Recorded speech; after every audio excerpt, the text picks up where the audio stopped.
헐, 미국의 실리콘밸리 은행이 망했다고? 미국에서 16번째로 큰 은행이 망한 거라고? 근데 난 실리콘밸리 은행 들어본 적이 없는데? 아, 한국으로 따지면 기업은행 수준이라고? 뭐? 크레디트 스위스가 망했다고? 야, 거기는 엄청 큰 은행이잖아. 한국으로 따지면 신한이나 우리은행 수준 아니야? 근데 망한다고? 그게 말이 돼? 근데 문제가 없다고? 믿으라고?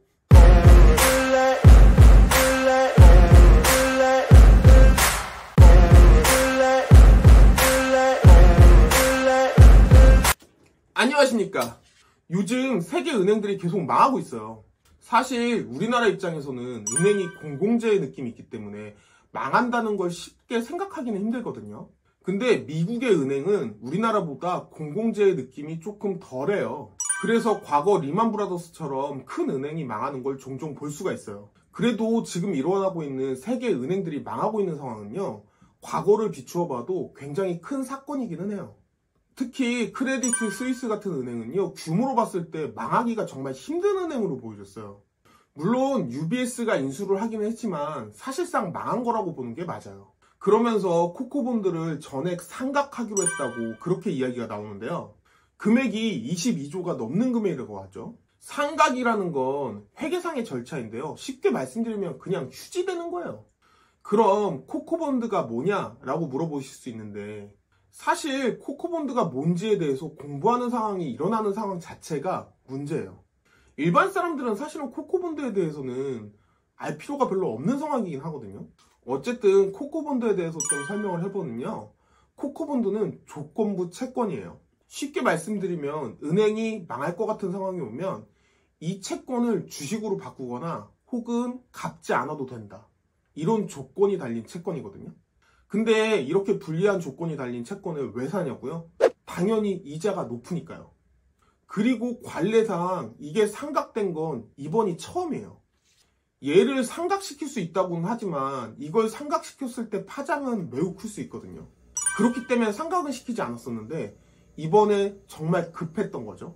크레디트 스위스 같은 큰 은행이 설마 망하겠느냐, 이런 생각이 당연히 들었을 거예요. 그리고 일반적인 순서로 보았을 때 채권이 있고요, 주주가 있으면요, 채권을 먼저 갖고요, 그 다음에 남은 걸 주주들이 나눠 갖는 게 일반적인 순서예요. 채권은 빚이잖아요.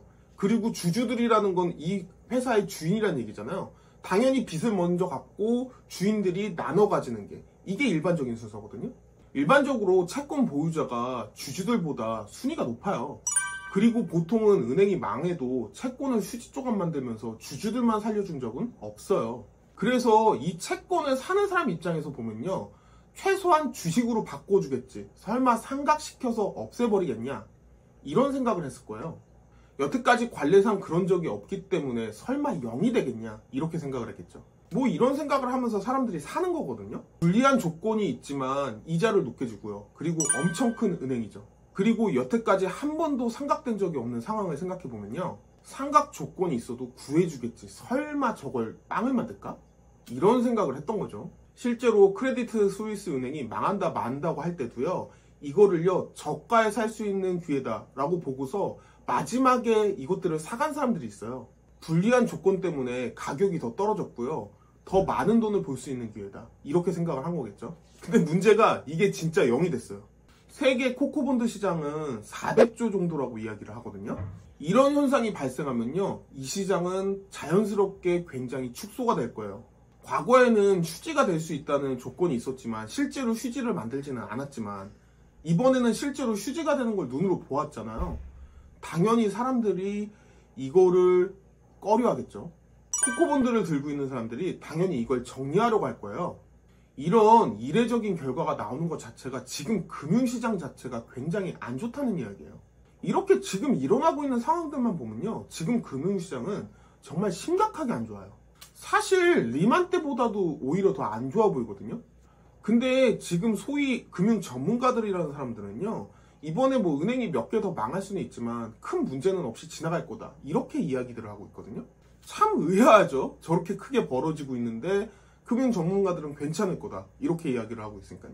그 이유는요, 여태까지 금융위기는 돈을 빌려간 사람들이 돈을 갚지 못해서 생겼던 현상이거든요.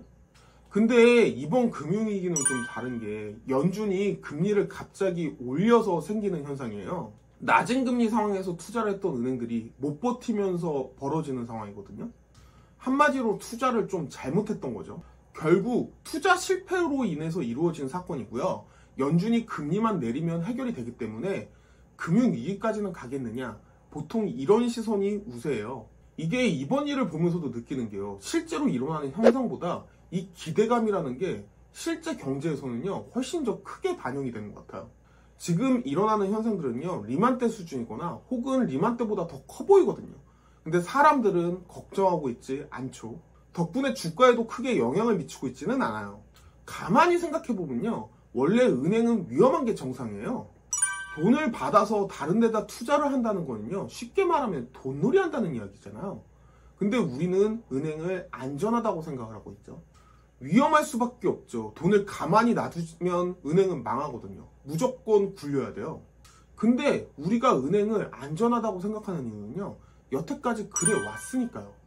여태까지 경험을 빼고요, 상황만 보면요, 은행은 위험할 수밖에 없어요. 당연히 망할 수 있어요. 근데 우리는 여태까지 경험을 미루어 봐서 은행은 안전하다, 이렇게 생각을 하고 있죠.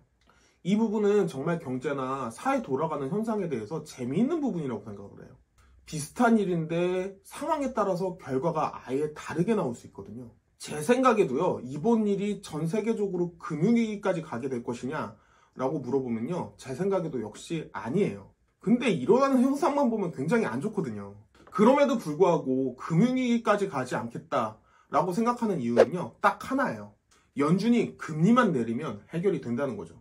근데 여기에 진짜 한 가지 위험성이 있어요. 물가예요. 물가가 안 잡히면요, 연준이 사실상 금리를 내릴 수가 없어요. 연준이요, 금리를 올리면서 기업이나 은행이 파산할 수 있다는 걸 몰랐을까요? 당연히 알았어요. 경험상요, 금리를 올리면 항상 망하는 곳이 있었어요. 그런데도 불구하고요, 연준이 금리를 천천히 올린 것도 아니고요, 빅스텝, 정말 가파르게 올렸잖아요. 이런 이유는요, 기업이나 은행이 어느 정도 망하는 걸 감안하고서라도요, 물가를 잡아보겠다, 이런 의지로 보여지거든요.